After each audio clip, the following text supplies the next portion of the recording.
Everyone welcome back to my channel. जैसे कि आप लोग जानते हो हम लोगों ने 1.1 जो है वो कंप्लीट कर ली थी, तो आज का हमारा टारगेट होगा 1.2 करने का। तो हम लोग बिना टाइम वेस्ट किए शुरू करते हैं 1.2, जिसमें हमारा सबसे पहला क्वेश्चन होने वाला है ट्रू फॉल्स।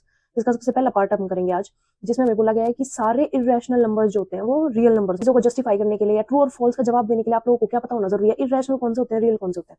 तो रियल में आते हैं हमारे सारे पॉजिटिव नंबर्स, सारे negative numbers including zero. Irrational में आते हैं हमारे वो numbers that can not be written in p over q form, जहां q जीरो नहीं होता। तो इरेशनल रैशनल की उल्टी डेफिनेशन होती है कि बेसिकली रैशनल होते हैं जो इन्हें जिस फॉर्म इस फॉर्म में लिखा जा सके, और ये जीरो नहीं होता। इरेशनल होते हैं जिन्हें हम नहीं लिख सकते। फॉर एग्जाम्पल √2, √5, इनकी वैल्यू अगर आप निकालोगे तो हम इस फॉर्म में नहीं लिख सकते इन्हें। और 3π और 0.011 समथिंग 5 2 3 4, आप इसको लिखने की कोशिश करो, आप इस फॉर्म में नहीं लिख सकते इसको। वेयर रियल जो होते हैं हमारे, इसका अगर हम एग्जांपल लेंगे तो हमारा जीरो हो गया, plus half, plus minus half, plus minus 3/4, कोई भी नंबर ले लो आप, मतलब सारे ही हमारे रियल होते हैं। तो हमारी स्टेटमेंट जो है वो क्या हो गई, ट्रू। बढ़ते हैं सेकंड पार्ट की तरफ। सेकंड क्वेश्चन में हमें बोला गया है कि √m की फॉर्म में अगर हम किसी भी नंबर को प्रेजेंट करें नंबर लाइन के, तो वो एक नेचुरल नंबर होगा। Every point on the number line is in the form of if of the form of √m, where m is a natural number। हमें प्रूव करना है कि ये ट्रू है कि फॉल्स है। हम एक नंबर लाइन कंसीडर करेंगे जीरो। जीरो के हमारे राइट साइड में होते हैं सारे पॉजिटिव, लेफ्ट में होते हैं हमारे नेगेटिव, राइट। इन्हीं के बीच में कहीं हमारे पॉजिटिव नंबर्स आते हैं।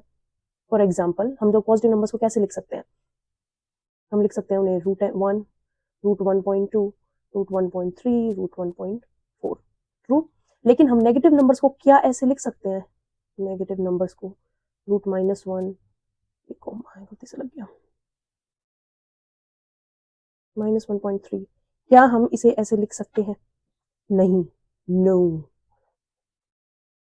ओके, जिसकी वजह से, क्यों? क्योंकि ये रियल नंबर्स नहीं है, these are not real numbers, तो हम इन्हें ऐसे नहीं लिख सकते, नॉट रियल नंबर्स। तो हमारा जो स्टेटमेंट है वो क्या हो गया, false.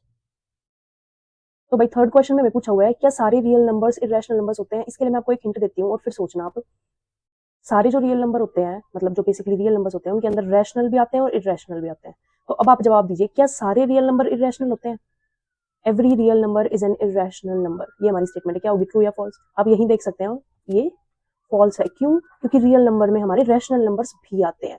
Every irrational number is a real number, but every real number is not an irrational number. Question 2 पे आ जाते हैं अब हम, जो हमें कह रहा है कि भाई are the square roots of all positive integer और नंबर्स इरेशनल। क्या सारे पॉजिटिव नंबर्स के स्क्वायर रूट इरेशनल होते हैं? हमें बताना है। If yes then it's fine, if no हमें उसकी एक्सप्लेनेशन देनी है कैसे। तो हमें एक एग्जांपल देना है बेसिकली। इसके लिए हम केसेस कंसीडर करेंगे, √2, √3, √4, √5, √6। तो आप देखेंगे कि इसका जो स्क्वायर रूट होगा वो एक इंटीजर नहीं होगा, तो इसका एक स्क्वायर रूट इंटीजर नहीं है, इट्स एन इरेशनल नंबर। ऐसे ही इसका भी क्या है, इरेशनल नंबर है। लेकिन इसका क्या होगा, +-2, तो विच इज एन इंटीजर। तो यहीं पे हमारी एक स्टेटमेंट जो है ये क्या हो जाती है, false. Why? Because square root of a positive number is not always an irrational number, it can be an integer as well. हमने प्रूव कर दिया। इतना ही आप पेपर में कर दीजिए और एक दो लाइन लिख दीजिए एक्सप्लेन करते हुए आपने क्या किया है, आपको फुल पॉइंट्स मिल जाएंगे, कोई आपके नंबर नहीं काट सकता। तो जब भी हमें ऐसा कोई नंबर दिया हो जिसे हमें नंबर लाइन पे ड्रॉ करना है, तो हम क्या करेंगे, इसको एक हाइपोटेन्यूज कंसीडर करो और एक राइट ट्रायंगल इमेजिन करने की कोशिश करो। ये आप रफ में ड्रॉ कर सकते हो। जहां ये आपका √5 है, तो आप इमेजिन कर सकते हो आपका परपेंडिकुलर और बेस क्या रहेगा। ये होना चाहिए हमारा कितना, 4, और ये होना चाहिए 2, ये √5 है, और ये 1। अब हम क्या करेंगे, हम लोग एक, जब आपको ये ट्राइंगल का अंदाजा हो जाए तब आप आगे बढ़ना, स्टेप बनाओ। Point A, point B. अब आप ए बी को कंसीडर करो 2 यूनिट्स और लिख दो 2 यूनिट्स। अब आपका परपेंडिकुलर कितना होना चाहिए, 1 यूनिट, राइट। तो आप एक 1 यूनिट का इस तरीके से, लेट्स कंसीडर दिस इज 1, यहाँ पे भी ये 1 है, ये 2 हो गया, जैसे 1 2, तो ऐसे ये आपकी 1 यूनिट हो गई। तो ये डिस्टेंस कितना हो गया, 1 यूनिट। पॉइंट को नाम दे दो सी।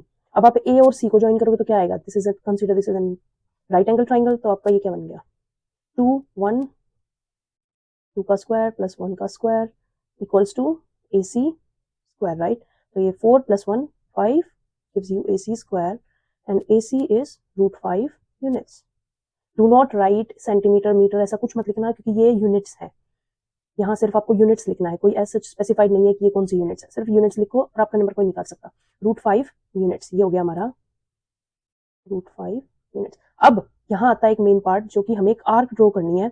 मैं एक रफली ड्रॉ करके दिखा रही हूँ, ऐसे करके, और ये जो पॉइंट आया, पॉइंट डी, ये हो गया आपका √5 शो कर रहा है जो आपका आंसर था। तो final step, never forget this step, draw arc going through A point, C point and D point, ये जहां वो लैंड करेगी आर्क हमारी, D point, and this is your number on the number line. आपकी आज की अगर वीडियो अच्छी लगी हो तो thank you so much for watching the video.